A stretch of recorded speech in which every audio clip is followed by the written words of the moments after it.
perhaps like a dummy on a hot summer night. I'm going to move from the floor up here to the top.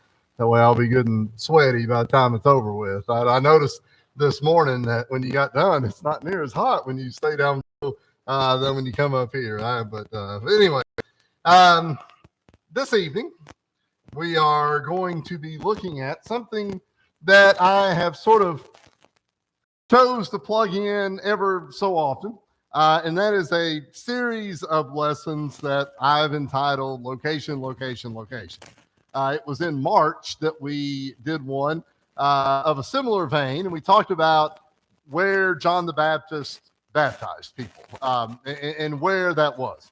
This was supposed to have been in June. I think it's in early June that you all may remember there was a Sunday night that there was tornado warnings, I think, at about 4 or 5 o'clock, and so we ended up not having church.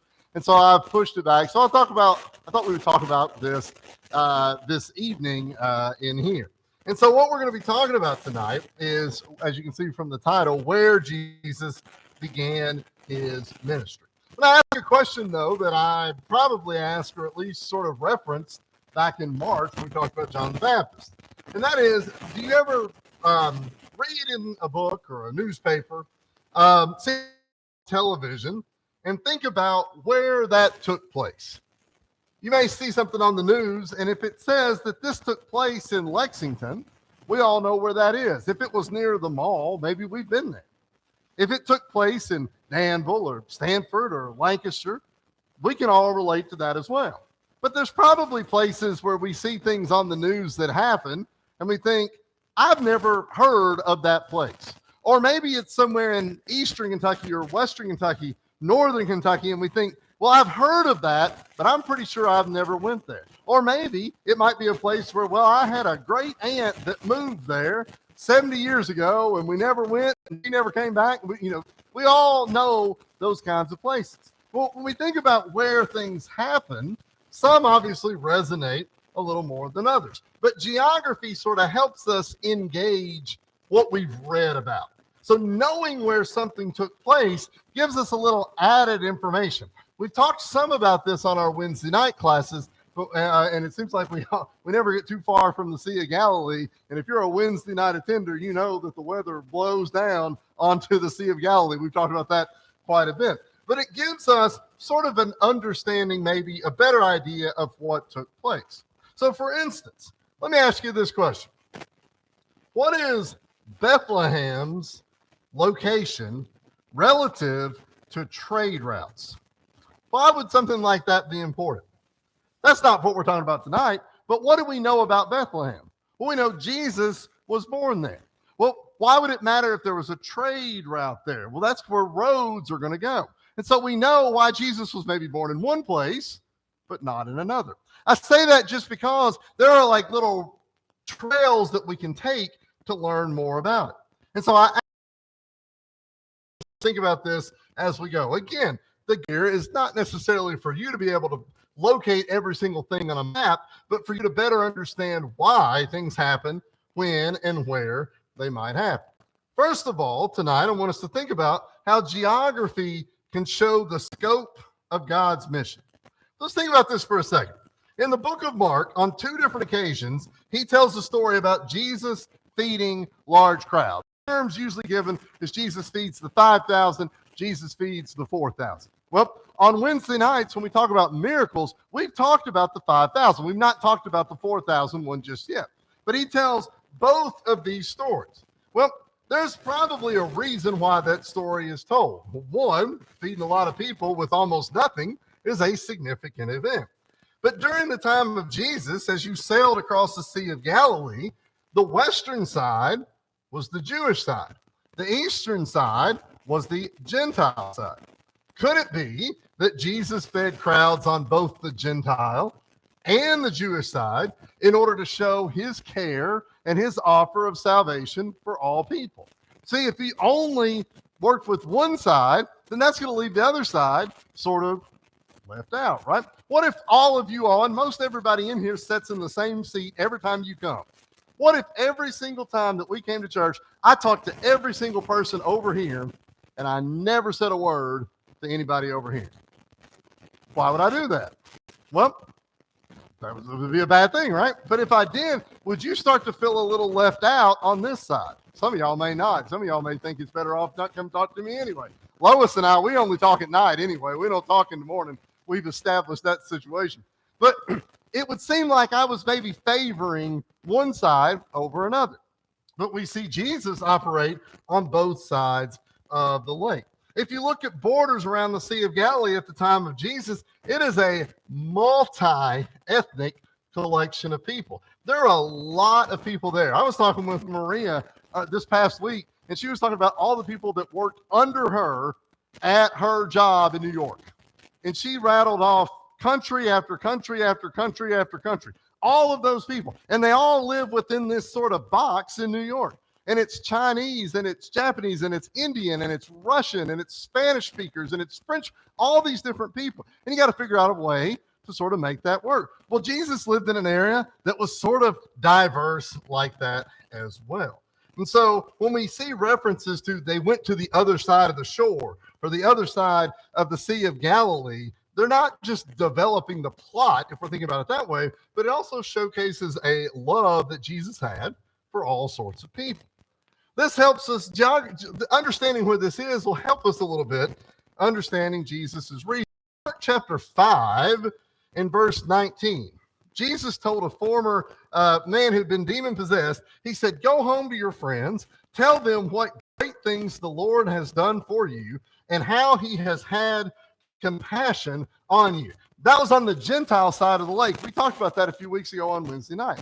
But that man wanted to go with Jesus, and Jesus said, no, I need you to stay. I need you to go tell your friends what has been done. Now, he stayed on that Gentile side of the lake, spread this good news that he had. However, Acts chapter 9 and verse 15, the Lord called Paul a chosen vessel of mine to bear my name before Gentiles, kings, and the children of Israel.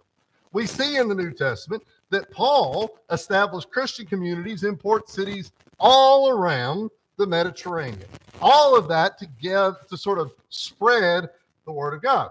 Let's think about this for a second. Two different people that Jesus had helped. One of them was told, stay. One of them was told to go. There's a reason for that, right? This is not Jesus playing favorites or anything like that, but sometimes we can do a lot more work right here, and sometimes we can do a lot more work over there. We all know, Brian Hall comes every so often and gives us an update on work in Guyana. What if every single one of us this week, if Brian is going to Guyana, we all went with Brian to Guyana? We all loaded, every single one of us. And then Sunday morning at 9:30, there's not a single person here. Well, we left right here. We sort of went to the mission field. We've left an area here. And so we have people sometimes that'll go one, sometimes that'll need to stay. And so tonight we're going to talk about this and talk about how that both locations kind of help us, just kind of helps to spread the gospel. It can be going and staying for both. I want you to turn to Isaiah chapter. We're going to talk about tonight, where was Jesus? We'll get to that in just a second, but where Jesus began his ministry. So I want you to look at Isaiah chapter 9. We're going to read verses 1 through 7. Especially the last couple of verses will sound very familiar to each of you. But let's start with Isaiah chapter 9, verse 1. Nevertheless, the gloom will not be upon her who is distressed, as when at first he lightly esteemed the land of Zebulun and the land of Naphtali, and afterward more heavily oppressed her by the way of the sea beyond the Jordan in Galilee of the Gentiles.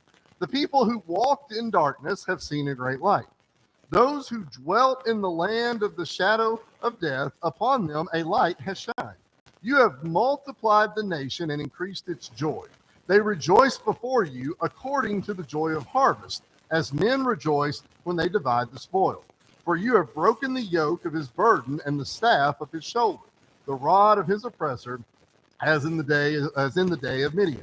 For every warrior's sandal from the noisy battle and garments rolled in blood will be used for burning and fuel of fire.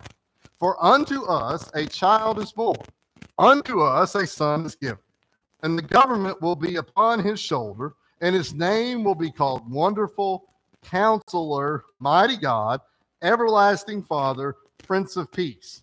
Of the increase of his government and peace there will be no end, upon the throne of David and over his kingdom, to order it, establish it with judgment and justice. From that time forward, even forever, the zeal of the Lord of hosts will perform this. Now, I would imagine that verse 6 there sounds real familiar to you. A lot of times around Christmas, you'll hear that verse being read, right? But there's some other verses that may sound familiar to you as well. Had you listened and paid attention to what Pat was reading a minute ago, you saw some repeat there, right? Pat read from Matthew, but it's kind of a repeat of what we saw there in Isaiah. So let's talk about this and what we're looking at. Well, Isaiah is attempting to convince his listeners that God can be trusted and his promises for a future for his people will be fulfilled. There's a reason for this. Sometimes people have to be convinced of things.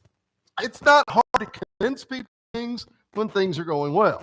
It's hard to convince people when things are going poorly. It's hard to make people understand that. There's a reason why Isaiah talks about the places that he does. The power of this passage concludes the section that began with the wicked king Ahaz, and that's his image right there that was on a coin there of this king. Because of Ahaz's defiant disobedience to the will of God, his reign experienced devastation and destruction from the Assyrian army. It was what you would say a time of great darkness and distress. This is the king that it was. The Assyrians were up here, and the Assyrians looked down here. You see where Jerusalem is. This is Israel right up here. Of course, Judah's a little bit further south, but the Assyrians looked at this and said, if they're weakened, we can go in and take from them. Now, what does that matter to Jesus? Well, we'll get to there in just a second. But when the neighbor says we can go take them, and then they go do, who are the people that's going to suffer the most? The people that'll suffer the most come in contact right there from the beginning. So if you lived in this part of Israel, you're going to be suffering quite a bit. Well, guess what? Those parts of Pat read Matthew, and it's what we just read in Isaiah. The lands of Zebulun and Naphtali are in the northernmost part of Israel. Without a doubt, the people that suffered the worst from the invasion were the people who lived right there. 2 Kings 15:29 says, in the days of the Pekah king of Israel, the king of Assyria came and took all the land of Naphtali, and then, last part of the verse, he carried them captive to Assyria. What I mean by that is the people who just happened to live there, and the reason that they lived there is because that's where the 12 tribes of Israel, they sort of settled, but they just happened to be in that one spot. They get invaded, they get taken over, they get taken captive. This is not a good thing if you lived in that area. Well, let's jump forward then into the New Testament, because Jesus does not exist on the world roaming around while this was taking place. This is way in the BC, okay? But let's think about where he was. Well, Isaiah chapter 9 outlines that in contrast to the behavior of Ahaz, there is another royal figure who will be of divine character and whose reign will bring peace, light, and justice. Think about it this way. When the person that was in charge, when the person that was this leader, this king Ahaz, the people that lived in Naphtali are starting to think, whoa, this is not working out good for us. But if there's promise of something better coming forward, that makes the days that you're struggling with a little bit more endurable, right? That's where that comes in. That's where that is made perhaps better. And so it says then the people of Zebulun and Naphtali who have suffered so much, they're going to experience the blessings of. Now, let's go a little bit further with that. After being rejected in his own hometown of Nazareth, where does Jesus move to? Well, if you've been here on Wednesday evening, the town that is shown here on this map should look real familiar to you. It seems like every lesson that we've taught on Wednesday night about miracles of Jesus, it all centers around Capernaum. Well, this is the city. This orange piece right here is what we would like to call the state. So it'd be Stanford inside of Kentucky to make sense for you. Capernaum is inside of Naphtali. Who have we just read suffered the most under King Ahaz? It was the people of Naphtali. So Jesus is rejected in his hometown of Nazareth, so he goes to this new place, Capernaum. Luke chapter 4, 31 and 32. Then he went down to Capernaum, a city of Galilee, and was teaching them on the Sabbath. And they were astonished at his teaching, for his word was with authority. We see that word used quite often in the New Testament describing the way Jesus taught. They say that he taught with authority. Well, let's turn back about what Jesus was going to be in chapter 9. If you look at chapter 9, at the end of verse 6, it said he would be wonderful, counselor, mighty God, everlasting Father, Prince of Peace. All of those descriptors of Jesus in Isaiah are coming true in Luke chapter 4. And the people that are getting to experience it to start with are the people whose ancestors suffered so much at the hands of an invading army. Sometimes there has to be this promise of something better going forward.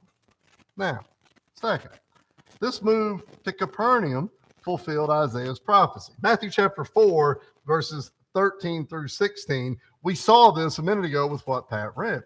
And leaving Nazareth, he came and dwelt in Capernaum, which is by the sea, right? That it might be fulfilled what the prophet Isaiah had said. And so this move fulfills Isaiah's prophecy. We said a minute ago, Isaiah is a prophet. Isaiah is telling what's going to happen in the future.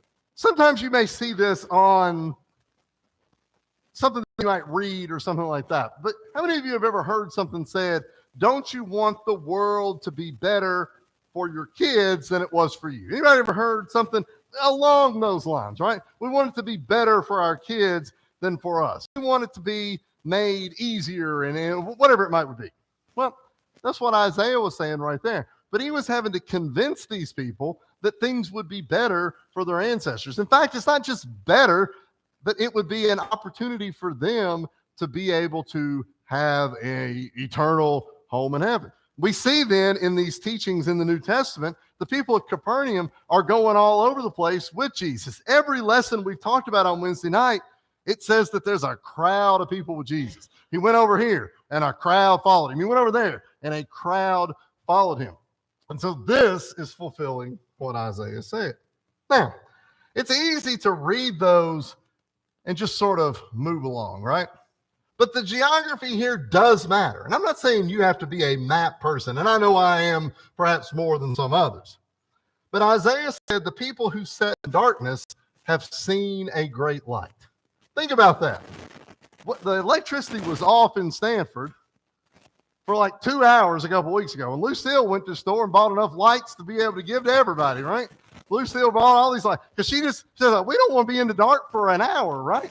Now, we've got lights and we've got all these kind of things. Well, when the lights are out, you don't realize how much you miss it till it's gone, right? Well, the people that lived in Naphtali, things were pretty good until the Assyrians swooped in and took them captive. And then it's like, oh, this is bad. Well, it said then what we read, what we saw there just a moment ago, the people who sat in darkness have seen a great light. What was the great light? Well, Jesus, right? Jesus was the great light. Zebulun, the tribal territory which Nazareth was located. Naphtali, the tribal territory in which Capernaum was located. The people that had suffered the most, in a sense, were the people who got Jesus first. Some of them probably rejected him. But we seem to see there's a whole lot of people that were dragging onto his coattails just to go wherever it was that he went as well. It all started right where Isaiah prophesied. Now, you don't have to have a genius understanding of maps to be a Christian. That's not necessary. But I do think that when we look at these things, it can help bridge the gap. It can help make connections between Old Testament and New Testament. When we read this, we say, well, Isaiah said it. And the people that they should have are said, well, a lot of things are said to us and we don't really understand them. And when we look back on them, it leads us to it makes a little more sense for us. And so whenever Isaiah says this, if we can plot it on a map, maybe it helps us a little bit better. Stories and sermons of Scripture happened in real places. I think we sometimes forget that. Sometimes we think about the Bible as almost like a storybook in Never Never Land. They were doing this or they were doing that. But there are legitimate places in the Bible where this happened. There are places where people do archaeological digs and all of this. There are stories that happen in areas where there's water and where there's not, and that affects the story. Why was John baptizing where he was? Well, the Bible says because there was much water there. It wouldn't have made sense for him to baptize in a place where there wasn't much water. And so these stories have a geographical tie to them. We would say, well, I think we said the last time, location matters, right? Your realtor is going to tell you that location matters. When you try to sell that house or buy that piece of property, the price is going to be here or here or here, depending on the location around it. Well, the question I'll ask you tonight is, what's your location? Where is your location? I'm not talking about geographically. You can tell me your address. You can tell me the GPS coordinates of this building right now. But the location that I'm asking about is what's the location? What's the geography of our heart? What's the geography of our mind? What's the geography of our salvation? Because that's either a yes or no situation. You're either in or you're out.